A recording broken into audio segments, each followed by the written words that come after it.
नमस्कार। दिल्ली एकेडमी इंदौर के मेंस वाले वीडियो में आपका स्वागत है। यह मेंस से जो डेमो वीडियो दिया जा रहा है, नमूना वीडियो किस प्रकार दिल्ली एकेडमी में पढ़ाया जाता है उसका एक डेमो है। तो जब हम बात करते हैं मध्य प्रदेश की, मध्य प्रदेश मेंस में एक बड़ा टॉपिक रहता है। आपका जो भी पोर्शन पढ़ो, इकोनॉमिक, ज्योग्राफी, ज्यादातर मध्य प्रदेश से संबंधित चीजें रहती है। भारत या मेंस में कहा जा सकता है विश्व ज्योग्राफी ना के बराबर होती है। तो जितने भी बड़े क्वेश्चन बनते हैं 15 नंबर 6 नंबर, वो सामान्यतः मध्य प्रदेश से ही बनते हैं। 3 नंबर के क्वेश्चन अगर जो हमारा पेपर फर्स्ट है, तो पेपर फर्स्ट में हिस्ट्री और ज्योग्राफी दोनों आती है। तो ज्योग्राफी वाला एक बड़ा पोर्शन है जो मध्य प्रदेश से पूछा जाता है। कहा जा सकता है 50 से लेकर 60 नंबर के क्वेश्चन मध्य प्रदेश से बनते हैं। 15 से 20 नंबर क्वेश्चन इंडिया से बनते हैं और बाकी अन्य चीजें तुम्हारी भारत और समसामयिक उससे डिपेंडेंट रहती हैं। तो इसमें एक बड़ा पोर्शन है 50 से 60। 50 से 60 में इतना अंतर आ जाता है, एक डिप्टी कलेक्टर बन जाता है, एक विश्व में पढ़ा हुआ। 50-60 नंबर बहुत बड़ी बात होती है। तो इसी प्रकार मध्य प्रदेश का हम विभाजन बताने वाले हैं। तो इंडिया के भू ज्योग्राफिक मैप के अनुसार मध्य प्रदेश का मुख्य तौर पर 3 उसमें विभाजन किया गया है।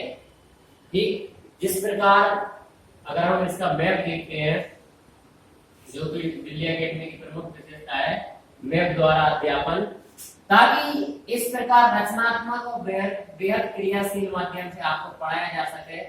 और अगर इस माध्यम से आप पढ़ते हो तो आपकी जो सीखने की क्षमता होती है वो भी तेज रहती है और बहुत जल्दी इन चीजों को आपकी ये चीजें क्लियर रहती है।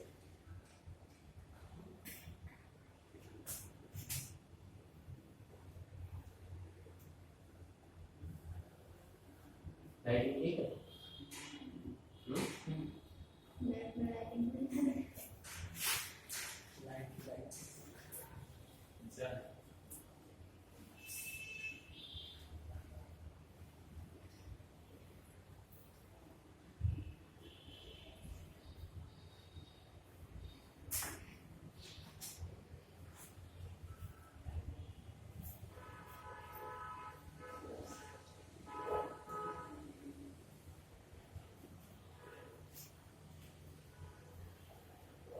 ये रहा मध्य प्रदेश का सामान्य मैप। ये क्योंकि कोई स्केल पे नहीं है, ये आपके अपने हेतु बनाया गया है। ठीक है। तो अगर हम मध्य प्रदेश के अध्यापन की बात करते हैं तो मध्य प्रदेश में भू ज्योग्राफी इसके अनुसार इसे 3 भागों में बांटा गया है। तो ये जो बीच वाला पोर्शन है, इधर से इससे ऊपर ये वाला, ठीक, ये है मध्य की उच्च भूमि। For English we can say, और कहा जाता है इंग्लिश में इसके लिए हाईलैंड ऑफ मिडिल। ठीक, तो पहला इसका जो विभाजन है जिसमें मध्य प्रदेश का बहुत बड़ा हिस्सा आता है, मध्य की उच्च भूमि, ये वाला। दूसरा इसमें जो विभाजन होता है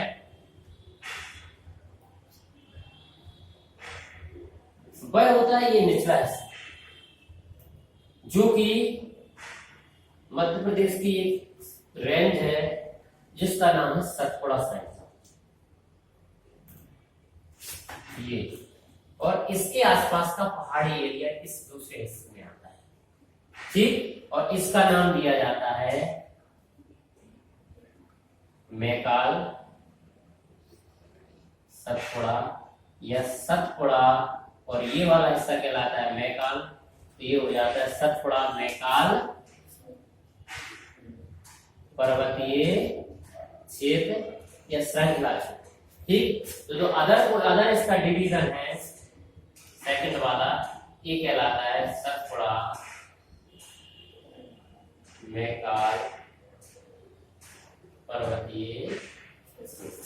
ठीक, और we can say the mountain areas of Satpura and Maikal range. ठीक, और इसका जो थर्ड विभाजन होता है ये वाला,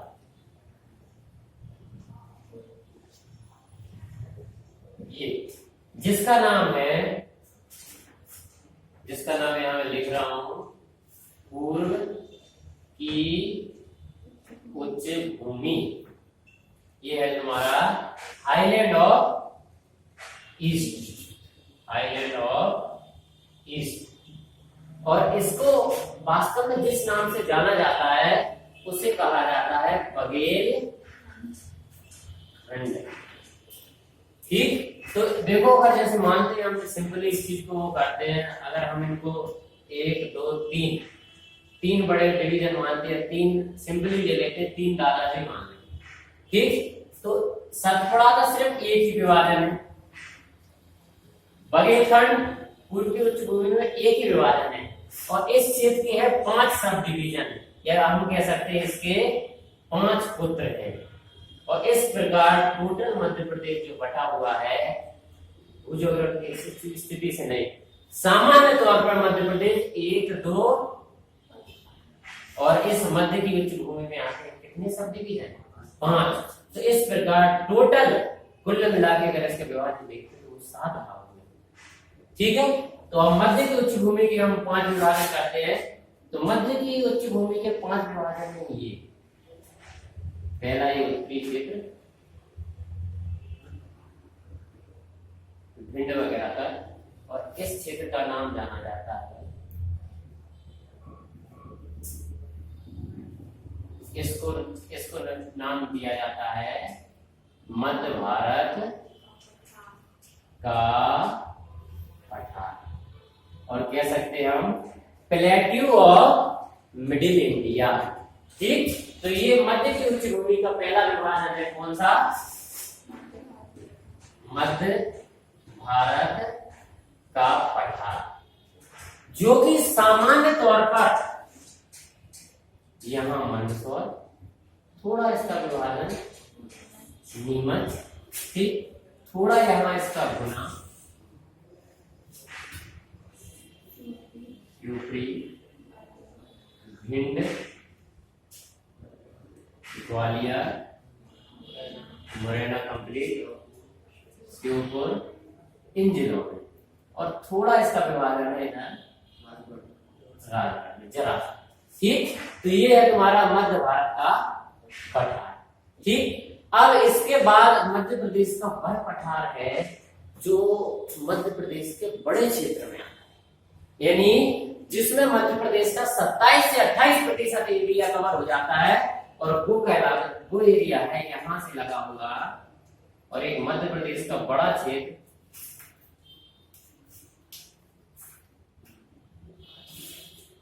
जिसका नाम है मालवा का पठार। ठीक है, यह हिस्सा कहलाता है मालवा का पठार, जो मध्य की उच्च भूमि का दूसरा हिस्सा है। ठीक है, ये वाला हिस्सा, ये मध्य की उच्च भूमि का एक दूसरा डिवीजन है जिसे जाना जाता है मालवा का पठार, और यह मध्य प्रदेश का सबसे बड़ा प्राकृतिक जो विभाजन है, वह क्षेत्र है जिसमें लगभग 27 से 28% एरिया कवर होता है, जो कि किससे बिलोंग करता है, मध्य की उच्च भूमि से। और तीसरा ये क्षेत्र, ये थोड़ा हम इसको नीचे, थोड़ा ये नीचे रहता है ये।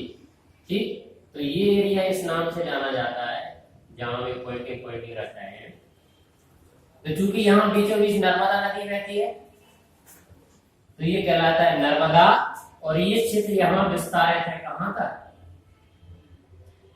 ये सोन नदी के क्षेत्र तक। ठीक, तो यहाँ पर सोन नदी है, और यहाँ पर बहने वाली कौन सी नदी है, नर्मदा नदी। तो ये क्षेत्र जाना जाता है नर्मदा सोन घाटी क्षेत्र। ठीक है, तो मध्य की उच्च भूमि का तीसरा विभाजन कौन सा है, नर्मदा सोन घाटी। ठीक है, इसका जो चौथा विभाजन है वो क्षेत्र कहलाता है ये वाला, ये पन्ना स्तर। ठीक है, तो इसमें आ जाता है कुछ हिस्सा किसका, दतिया का, जरा सा हिस्सा भिंड का, specially Ashoknagar, specially Tikamgarh, specially Chhatarpur और थोड़ा एरिया पन्ना का। ठीक, और इस पठार को हम जिस नाम से जानते हैं उसका नाम है बुंदेलखंड का पठार। ठीक है, किस नाम से? बुंदेलखंड का पठार, जो कि नीस एवं ग्रेनाइट की चट्टानों से निर्मित है। ठीक है, इन क्षेत्रों में। इसके बाद जो पोषक बच रहा है, ये सामान्य तौर पर इसी नाम से जाना जाता है। इसके लिए आपको याद करने के लिए विशेष मेहनत नहीं करनी है। इस पठार का नाम है रीवा पन्ना का पठार। तो ये रीवा पन्ना का पठार है, ये वाला जहां बड़े बड़े तुम्हारे बिंदु रखे गए। ठीक है, और जो मध्य प्रदेश का मैप देखते रहते होंगे या जो इन्होंने इस चीज का जिलों की जानकारी का अध्ययन किया होगा तो वो समझ सकते हैं। यहाँ जिला आता है दमोह। ठीक है, यहाँ जहां एक पन्ना लिखा है इधर आता है पन्ना। ठीक, इधर जो का लिखा हुआ है सब देंगे, यहाँ आता है सतना, और इधर इसके इस एरिया में ये जिला आता है कौन सा? रीवा। तो रीवा पन्ना का पठार सामान्यतः दमोह, पन्ना, सतना, रीवा इन जिलों में फैला हुआ है। थोड़ा सा यहाँ विस्तार कटनी में। ठीक है कि नहीं? कटनी और उमरिया, तो ये तुम्हारे मध्य की उच्च भूमि के दो डिवीजन हो गए। एक कौन सा? बुंदेलखंड का पठार, और अगला विभाजन जो लास्ट विभाजन है वो है रीवा पन्ना का पठार। तो सामान्यतः हम देख सकते हैं कि मध्य प्रदेश के इंडियन भूजियोग्राफिकल मैप के, भारतीय भूजियोग्राफिकल मैप के हिसाब से कितने विवरण हैं? 3। तो ये तो भारत में बैठ के बात कर रहे हैं। तो जब भारत में बैठ के बात करते हैं तो उनको तो जो चीज इंपोर्टेंट लगती है वो अपने हिसाब से करते हैं। और जब कोई हम एमपी में आते हैं, जब नदियां पढ़ते हैं भारत से तो 4-5 नदी पढ़ते हैं दिल्ली में बैठ के खासकर, और जब तुम एमपी में बैठ के पढ़ो तो 20 नदी इंपोर्टेंट हो जाती है। तो जब तुम मध्य प्रदेश के उस सरकार में बात करो तो इसके और सब डिवीजन है। मध्य की उच्च भूमि के 5, सतपुड़ा मैकाल का एक ही विभाजन है। हालांकि इन श्रृंखलाओं को अलग अलग नाम से जाना जाता है। इधर बीच वाली ये महादेव जो सबसे ऊंची है, इधर वाली मैकाल, और इधर वाली राजपीपला। इधर ये महाराष्ट्र एरिया से रिलेटेड ये कहलाती है ग्वालियर। ठीक है, और ये भी एरिया छोटा है, इसके 4-5 विभाजन तो तुम कर नहीं सकते। मालवा से ही छोटा है। तो ये पूर्व की उच्च भूमि में आता है जिसे कहा जाता है बघेल। ठीक है, तो ये सामान्यतः मध्य प्रदेश के विभाजन रहे। ठीक, तो आज हम किसी एक के बारे में बात कर देते हैं, और आपको सामान्य 4-5 टॉपिक में जब मैं इनसे पूछे, कभी कभी ये 3 में पूछ लिया जाता है तो एक ही क्षेत्र के पूछ लेते कि मालवा के उद्योग बताओ, या कभी कभी तुम्हारा इसमें पूछ लिया जाता है बुंदेलखंड की स्थिति बताओ। ठीक है, तो हम सबसे पहले करते हैं आज मालवा की बात। ठीक, तो मालवा का हम इन सामान्य 5-6 पॉइंटों पर अध्ययन करेंगे कि इसका निर्माण कैसे हुआ। ठीक है, दूसरा इसका विस्तार कहां कहां तक है। अगला प्रश्न रहेगा यहाँ मिट्टी कैसे पाई जाती है। ठीक, यहाँ की जलवायु कैसी है, यहाँ वनों का विस्तार कितना है, यहाँ पर्यटन क्या है, और यहाँ उद्योग क्या है, इनकी आर्थिक महत्व कितना है। ठीक है, ये सामान्य क्वेश्चन रहते हैं, और इन्हीं को मिला के 15 नंबर में आए तो हम उसको उस प्रकार से ड्रॉट कर सकते हैं। 6 नंबर में आए तो उतने पॉइंट कम करके कर सकते हैं, और 3 नंबर में जो पॉइंट है उद्योग बताओ, पर्यटन बताओ, तो वो चीज हम सामान्यतः बताते हैं जो हर बार मेंस के क्वेश्चन है। तो देखो मालवा का जो क्लास वाले स्टूडेंट है उनको बता चुका हूँ, और जो तुम्हारे बाहर के स्टूडेंट है उनके लिए विशेष तौर पर एक बात है कि जो मालवा के इसका जो निर्माण है वो बना हुआ है किन चट्टानों से। अगर ये वीडियो में नहीं आ रहा है तो ये चीज है निर्माण। ठीक है, मालवा के इसका निर्माण हुआ है इन चट्टानों से, बैसाल्ट चट्टानों से, आग्नेय चट्टानों से, दक्कन ट्रैप की जो चट्टानें उनसे, और आपको बैसाल्ट पता होता है वो अग्नि की चट्टानें होती हैं लावा की जो पृथ्वी के ऊपर आके जम जाती है, तो उन चट्टानों से इसका निर्माण हुआ। ठीक है, आगे बात करते हैं विस्तार। तो इसका विस्तार 15-16 जिलों में है। तो उन जिलों की हम बात करते हैं। देखो इसका विस्तार यहीं से शुरू हो जाता है। गुना इसका उत्तर प्रदेश द्वार है, गुना, यहाँ राजगढ़। ठीक, इसके बाद गुना के इस तरह भी विस्तार आ जाता है विदिशा, कुछ ही तुम्हारा हिस्सा सागर। ठीक, फिर इसके बाद ये तुम्हारा रह जाता है भोपाल। ठीक है, यहाँ ये जिला आ जाता है कौन सा, रायसेन। ठीक, रायसेन के बाद ये तुम्हारा जिला आ जाता है शाजापुर। फिर ये तो इसका नाम ही यही है, आगर मालवा। ठीक, फिर इसके बाद यहाँ ये जिला आ जाता है कौन सा, उज्जैन, रतलाम। और अगर यहाँ बढ़ते चले जाते हैं तो झाबुआ, अलीराजपुर, आरपा जिला धार। ठीक, इसके बाद यहाँ एक काले का हुआ है, यहाँ इंदौर। ठीक, इंदौर के बाद फिर ये राज्य जिले आ जाते हैं देवास। ठीक है, सीहोर और थोड़ा एरिया लगता है होशंगाबाद, हरदा एरिया। तो इस प्रकार सामान्य तौर पर इन जिलों में इसका विस्तार है, किसका, मालवा। ठीक है, तो ये लगभग मध्य प्रदेश के 15 से 16 जिलों में इसका विस्तार है, जो सामान्य तौर पर दिनांक बता दिए है। और मध्य प्रदेश की इसमें 27 से 28% एरिया कवर होता है। और इस प्रकार मध्य प्रदेश का सबसे बड़ा भौगोलिक विभाजन है कौन सा, मालवा। ठीक, इसके बाद अगर हम मिट्टी की बात करते हैं तो यहाँ वैसे बताया था कि बैसाल्ट की चट्टानों पर जब पानी पड़ता है तो उसका सामान्य रंग क्या हो जाता है, काला पड़ जाता है। देखो यहाँ मैंने भी बताया था बैसाल्ट में अग्नि रहती है, अग्नि पे पानी पड़ जाता है उसका रंग काला हो जाता है, क्योंकि सब चीज जलती है, वो सिर्फ कोयला कोयला होता है। ठीक है, तो इस प्रकार इसकी मिट्टी का रंग कैसा है, काला। ठीक, यहाँ की जलवायु है, अगर यहाँ रह रहे हो तो पता होगा। तो देखो अगर भारत के दृष्टि से देखा जाए, यहाँ ध्यान दो, अगर हम भारत की दृष्टि से देखा जाए तो जो मालवा वाला हिस्सा है वो समुद्र के पास है, बुंदेलखंड, रीवा, बघेलखंड इन सब को छोड़ के पास है। तो समुद्र के पास होने के कारण यहाँ की जलवायु ना अधिक गर्म रहती है ना अधिक ठंडी रहती है। तो गर्मियों में ना इतनी अधिक गर्मी पड़ती है, ना सर्दियों में इतनी सर्दी पड़ती है, सामान्य सर्दी पड़ती है। तो इसलिए यहाँ की जलवायु है कैसी, सम जलवायु, ना गर्म अधिक ना अधिक ठंडी। अब एक चीज है वन। तो मालवा के क्षेत्र में वन कितने पाए जाएंगे,